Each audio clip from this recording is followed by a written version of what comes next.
Hello বন্ধুরা, সকলকে স্বাগত জানাই আমাদের গল্পের চ্যানেলে। গল্প শুনতে তৈরি তো?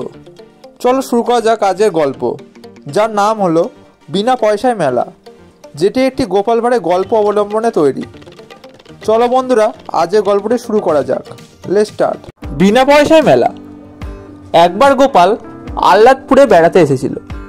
নতুন জায়গায় ঘুরতে ঘুরতে এক অজানা দেবস্থানে উপস্থিত। সেদিন ছিল উৎসব তিথি। সামনে বিরাট আটচালা সাজানো, মধুর বাজনা বাজছে, গানও শোনা যাচ্ছে। পেছনে মন্দির দেখা যাচ্ছে না সামনে থেকে। ভদ্রমহিলা ও ভদ্রলোকরা প্রবেশ করছেন ভিড় করে দলে দলে। রাস্তায় দাঁড়িয়ে গোপাল তাকিয়ে আছে সেই দিকে। তার বড় ইচ্ছে সেও একবার ভিতরে গিয়ে দেখে কি জাতীয় তামাশা ওখানে হচ্ছে। ধীরে ধীরে এগিয়ে গিয়ে সে দারোয়ানকে জিজ্ঞাসা করলো, এখানকার টিকিটের দাম কত ভাই? দারোয়ান বলল, সে কি, এখানকে তো কোনো টিকিট লাগে না, বিনা পয়সায় মেলা দেখা যায়। গোপাল যেন অকুলে কুল পেয়েছে।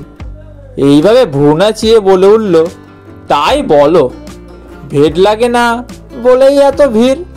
এই বলে গোপালও ঢুকে পড়লো ভিড়ের মাঝে আনন্দের লোভে।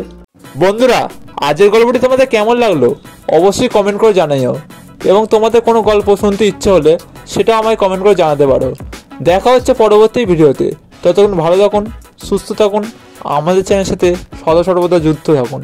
ধন্যবাদ।